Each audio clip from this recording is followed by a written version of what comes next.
Welcome to our Park City Market Talk webinar for June 2018. I'm Ron Wilstein, a broker at Keller Williams Luxury Properties here in Park City, Utah. And I'm Dean DeLeon, a buyer's consultant specialist for the Wilstein team. We are here enjoying Park City's summer activities, and there's a lot. Deer Valley is starting their concerts, and there's hiking and biking, a lot of things going on. Of course, you go out to the lake and you can wakeboard and enjoy all the water sports right here just out of Park City.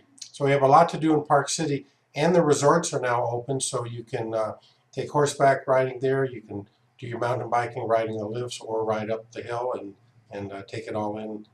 And so take advantage of that. We have some upcoming events. What are they, Dean? My favorite day of the year here in Park City is the 4th of July. Park City is popping, so to speak. Literally. A lot of people are here. They have a great parade to start it all off in the morning. And then plenty of events down at the city park where everybody gathers and celebrates our independence. Yep. And of course, there's the annual Kimball Arts Festival, August 3rd through 5th. Tip, if you're a local, you can come on Friday the 3rd, get in free. Got to have proof of your residency, but then you see all the locals there. Takes you twice as long to go through. Fewer people, but you know everyone who's going through. All right. Anyway, let's talk about our topics for today. We're going to begin with Vail Resorts. They're expanding their empire, so we want to give you some details on that. We're going to discuss investing in rental properties here in Park City. We're going to give you an update on the Park City real estate market in terms of numbers, sales, and prices. And talk a little bit about Park City's home selling season, which is now. Vail Resorts has recently entered into an agreement to purchase Triple Peaks LLC. Triple Peaks is the parent company of Okemo Mountain Resort in Vermont, Mount Sunapee in New Hampshire, and Crested Butte in Colorado. Vail Resorts will purchase Triple Peaks LLC from the Mueller family for a purchase price of $82 million, subject to certain adjustments.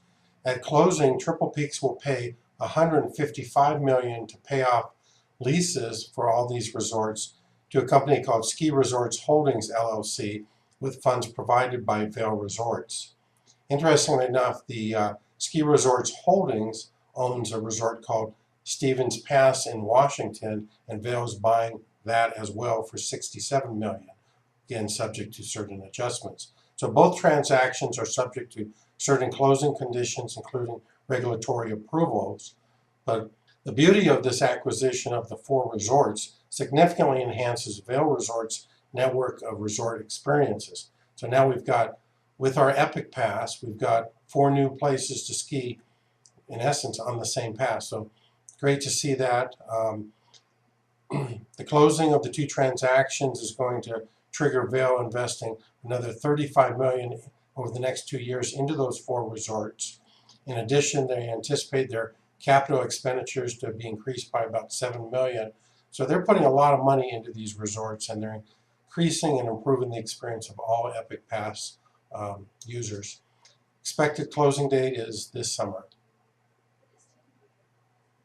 As a result of expanding that EPIC Pass, not only does it provide us with the opportunity who own EPIC Passes, which I do, the opportunity to go and ski other resorts throughout the country for free, essentially, as far as lift tickets are concerned, but also it brings more exposure to Park City, and we're capturing those different markets. So people that, let's use Crested Butte or New Hampshire, Mount Sunapee in New Hampshire, so to speak, but we're capturing those markets. Now those peoples, when they decide where to travel in the winter and go on vacation for skiing, now Park City pops up as an option because they can use their EPIC Pass there as well, which is a main reason to invest in Park City, which is why we're going to go over here now, investing in different rental properties. Now there are 2 types of properties you can invest in. One of them is going to be a nightly rental property, and the other is a long-term property or long-term rental. Why are people investing in these properties? One of the main reasons is you're going to generate some rental income. Now, if you're purchasing the property in cash, that's going to be an additional stream of income for you.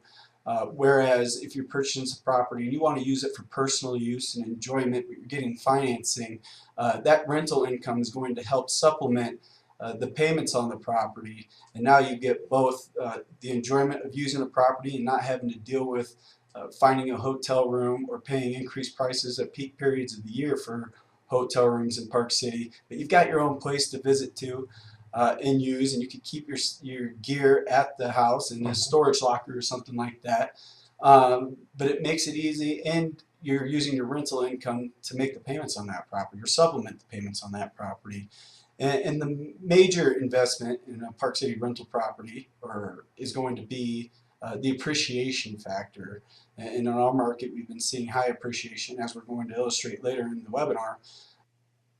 There are two main kinds of properties that people are buying for rental properties, either single-family homes or condominiums. And there are reasons to buy one over the other, and we'll discuss those here in a moment. If you are buying a property for personal use and to generate rental income, you'll want to ask yourself several questions. For instance, how much do you want to use the property? How much you use it will impact how much rental income you generate from it. If rental income isn't that important, then use it a lot, enjoy it. That's what Park City is all about. But if part of the reason you're buying is to maximize that income, then you're going to naturally use it less. The time of the year will also be an impact. If you choose to use it during Christmas, as an example, or during Sundance, the prime high rental seasons, you're going to be reducing your rental. On the other hand, if you're only going to be using the property during the summer months, when rental is very limited and the amounts are lower in terms of income, then you're going to get the maximum rental from your property. So when you choose to use it, will have an impact here. Where would you like your property to be located is important. Now that may be nothing more than convenience of I want to be close to a ski lift or to the mountain, or I don't need to be close. I'm fine driving 5 minutes, 10 minutes, even 15 minutes away. Further away you get from the base of the resorts, you're going to get more property for a little less money. So that may go into impact your decision making. If your own use of the property is not necessary, then long-term rental properties open up to you. Again, we're looking at single-family homes and condominiums. Many single-family home neighborhoods do not permit nightly rentals. So if that's what you want, a single-family home, you're really looking at potentially limiting yourself to long-term rentals. If it's a long-term rental, it's not going to be a property you're going to be able to use when you come out on vacation because you will have a long-term renter in there. Condominiums also are a little bit different when you're thinking in terms of long-term rentals, because you're looking for someone who wants to rent the property, who's looking for a property for a year-round residence. Maybe being at the base of the resort isn't ideal because you have such a turnover of guests and a bit more noise. And so your geographical area actually opens up in this situation. And you don't need to be as close to the resort, and that can be a savings. So you just have to decide which is important for you. We actually have two lists of rental properties that were constantly updated with the very best rental investments. And we break it into the nightly rental category and the long-term rental category. And the lists are further broken up into frequently requested price ranges.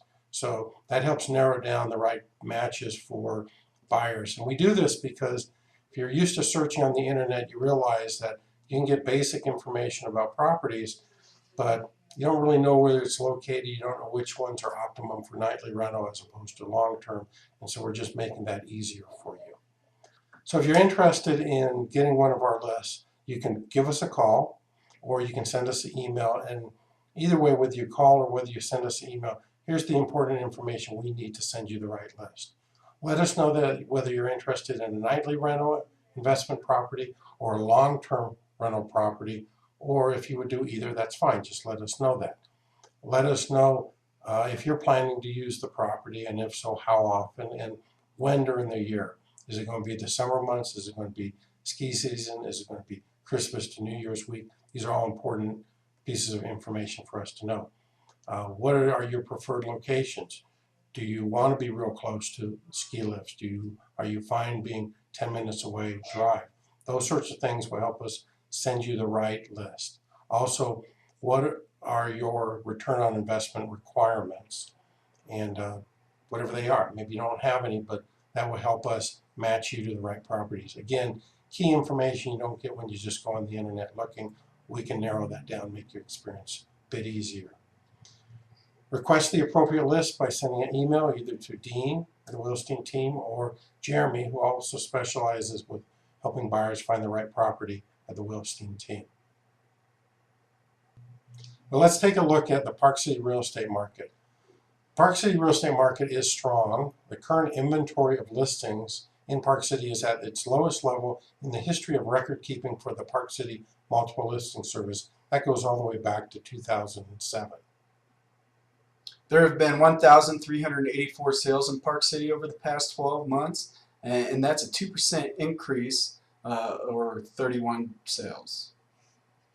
This graph here is showing you homes, condos, and lots. The red bar represents the time period of June 2017 through May 2018, and the silver bars represent the 12 months before it, so you have a year-to-year comparison. You can see the number of sales of homes are up 4%, climbing from 529 sales to 548. There's a 2% increase up to 656 from 644 sales when it comes to condos, and lots are unchanged at 180. And here we're going to break that up between Park City and the Snyderville Basin. In the Park City proper area, we saw an 11% increase from 156 sales to 173. And Snyderville's Basin saw a small 1% increase of 373 to 375 sales. And then in condominiums, we have a 6% increase, climbing from 324 sales to 342 within the Park City limits. In the Snyderville Basin, slight drop off of 6 sales from 320 to 314. Here we have the vacant land sales. Park City saw a large increase of 55%, up from 20 to 31. Now that's kind of a small sample, but this is an increase that we hadn't seen in the past. That's a big jump. And then Snyderville Basin saw a 7% decrease from 160 to 149. Now let's turn our attention to time on the market. The average time that homes are taking to sell is 98 days. This is an important statistic when you consider it in relationship to the average time that properties are staying on the market before selling. And when it comes to homes, the average time is 179 days. So when we look at these side by side, we can see that homes that are selling on average are selling in less than 100 days. Some are selling in 30 days, some are selling in more than 100 days, and the average is 98. Whereas the properties that are on the market that are not selling for any number of different reasons are staying on the market at least 6 months still without selling. Now the number one factor that contributes to properties not selling is usually price, although other factors come into play. But we want to expand this graph a little bit because there are listings that are on the market that were previously listed before, either with their same agent or another brokerage, and so there's an accumulative time being on the market. When you add that in, it climbs to 241 days, so about 8 months. So this is pretty significant. If you price your property correctly, you're going to sell it in all likelihood in less than 100 days. If you overprice it, trying to get every last dollar from your sale, you could be on the market on average 8 months without a sale. If it's your primary residence, it's a long time to be on the market, getting your place ready for showings, needing to leave for the showings, come back. Face it, it's a hassle to do. It's a second home, maybe you're not here, you're not impacted as much. But you still don't want your property to be on the market that long without selling. So let's turn our attention to prices. What's happening with prices, and the good news is they continue to go up. They're going up, and we like that. It's good news for the sellers. It's really good news for the sellers. This graph here, we're looking at home medium sold prices, and again, we've broken it up into Park City and Snyderville Basin. Take a look at this. You really have to pause. 18% appreciation. The medium sold price for a home in Park City was $1,700,000. It is now $2 million. Now, when we were talking about investing in properties here from a rental point of view, and we said appreciation is part of the reason, well, there it is. We broke that $2 million price point. Yeah, and then look at Snyderville Basin. Tell us about that, Dean. Snyderville Basin saw a 13%, so not 18, but 13, still a big number, from $965,000 to, again, over that $1 million price point of $1,094,000. Wow. Let's take a look at condos.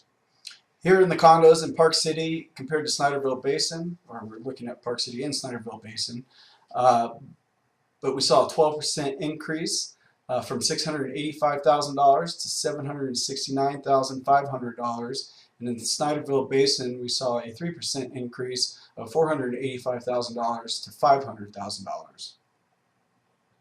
Now we're looking at land, and we see the jump 17% in the city limits from 712,500 all the way to 835,000. And you recall from our earlier slide, big jump in terms of number of sales.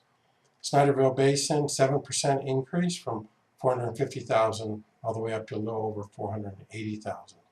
In summary, what's happening with our prices? They're going up. If you're a buyer, you want to buy sooner versus later. And if you're a seller, you want to cash in if this is the right time for you to sell. Let's look at the Park City home selling season. We're really at the height of it right now. School is letting out, if it isn't out already, and families are looking to move, relocate in between the school year. So this is a prime selling season, plus the weather's just so doggone good here. If you want to know what your property is worth, if you're contemplating selling or you're just curious, go to our website at BuyParkCity.com and get yourself a free property value assessment. Let me show you how easy it is. If you go to our website, let me pop it up here. There it is. Just about on every page you'll see this box in the upper right hand corner. It says free home valuation. Click on it. This form opens up and it says, I'd like to know what my property is worth. Contact me for a free property value assessment. Fill in your information and hit submit, and we will do just that. We'll reach out to you, arrange a time to see your property, and give you the information you want to know about the value of the property. No cost, no obligation. If you want some tips on staging your home or any repairs, you can click those as well and push that submit button. We're happy to provide you with that information. We've also recorded a webinar on pricing. It's entitled How to Price Your Property to Sell in Today's Market. Go to our website, BuyParkCity.com/selling, and you'll find that webinar. You can listen to it and give you some helpful tips if you're thinking of selling your property. But if you have any questions, give Dean a call. Give me a call or shoot us an email. You have Ron at thewilsteinteam.com or Dean at thewilsteinteam.com. We appreciate you taking the time to watch our webinar. We hope you'll bookmark BuyParkCity.com, and we're always here to assist in any way that we can with any of your real estate questions. Thanks for watching. Bye-bye.